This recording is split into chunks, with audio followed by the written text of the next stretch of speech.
రెండో పెళ్లిపై సంచలన ప్రకటన చేసిన రేణు దేశాయ్ అసలు ఏ విధంగా చేశారో ఆమెకు ఏమైనా చేసుకునే ఉద్దేశం ఉందా?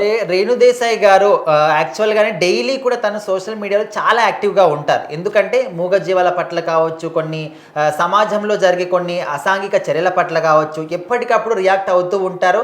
వాళ్ళు అడిగే ప్రశ్నలకు కూడా కొంతమంది చిరాకు తెప్పించే ప్రశ్నలు కూడా వేస్తూ ఉంటారు.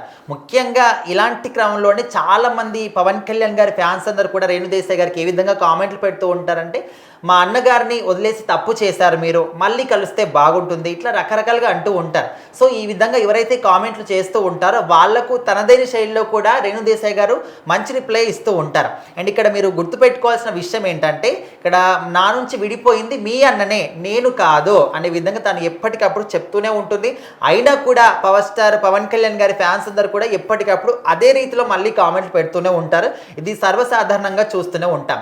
సో ఈ క్రమంలోనే రెండో పెళ్లి గురించి ఒక విషయం వచ్చినప్పుడు రేణు దేశాయ్ గారు ఏం చెప్పారంటే, నా పిల్లల కెరీర్ నాకు ఇంపార్టెంట్, ప్రజెంట్ అయితే నేను రెండో పెళ్లి చేసుకునే ఉద్దేశంలో కూడా లేను. అంటే అప్పట్లో రెండో పెళ్లి చేసుకోవడానికి తను రెడీ అయిపోయింది, ఒక బిజినెస్ మ్యాన్ని. కాకపోతే పవన్ కళ్యాణ్ గారి ఫ్యాన్స్ నుంచి తీవ్రమైనటువంటి కొన్ని అంటే ఈ విధంగా వద్దు అనే విధంగా విమర్శలు వచ్చినప్పుడు సో అప్పుడు తను దాన్ని విరమించుకుంది. ఇంకా అప్పటి నుంచి స్టిల్ ఇప్పటి వరకు రెండో పెళ్లి గురించి తను ఆలోచించిన విధానం ఎక్కడ కూడా కనిపించలేదు. అయితే రేణు దేశాయ్ గారు కొన్ని విషయాలు అయితే చెప్పినట్టు తెలుస్తుంది. ఫస్ట్ అయితే నా ఇద్దరు పిల్లలు నాకు ఇంపార్టెంట్, ఆల్రెడీ వాళ్ళు ఒక తండ్రి ప్రేమకు మాత్రం దూరంగా ఉంటున్నారు. సో ఇప్పుడు మాత్రం ఆ విధంగా నేను కూడా దూరం అయిపోతే ఇంకా వాళ్ళు ఏ విధంగా ఉంటారు. సో ఖచ్చితంగా నా పిల్లల కెరీర్ అనేది నాకు చాలా ఇంపార్టెంట్.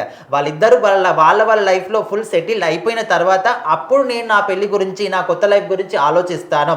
అప్పటి వరకు మాత్రం నా పిల్లల లైఫ్ ఇంపార్టెంట్, దానికోసమే నేను అహర్నిశలు కూడా కష్టపడుతూనే ఉంటాను అనే విధంగా రేణు దేశాయ్ గారు చెప్పారు. సో దీన్ని బట్టి అఖిరానందన్ కావచ్చు, ఆద్య కావచ్చు, వీళ్ళ లైఫ్లో వాళ్ళు మంచిగా సెటిల్డ్ అయ్యి వాళ్ళ లైఫ్లో వాళ్ళు బాగా ఓకే వీళ్ళు బాగున్నారు, మా లైఫ్ మేము చూసుకోగలమని ఒక ధీమా వాళ్ళకు వచ్చినప్పుడు అప్పుడు రేణు దేశాయ్ గారు తన కొత్త జీవితం గురించి ఆలోచిస్తాను, అప్పుడు నాకు ఒక స్వేచ్ఛ వచ్చినట్టు, అప్పుడు నేను నాకు ఇష్టం వచ్చినట్టు నేను హ్యాపీగా ఉండొచ్చు, అప్పటి వరకు అయితే నా పిల్లలే నాకు సర్వస్వం, వాళ్ళ ఫ్యూచరే నా ఫ్యూచర్ అనే విధంగా రేణు దేశాయ్ గారు చెప్పారు. సో మొత్తానికి రెండో పెళ్లి చేసుకుంటారా అంటే ఇంకా మనం దాని గురించి అయితే క్లారిటీగా చెప్పలేము.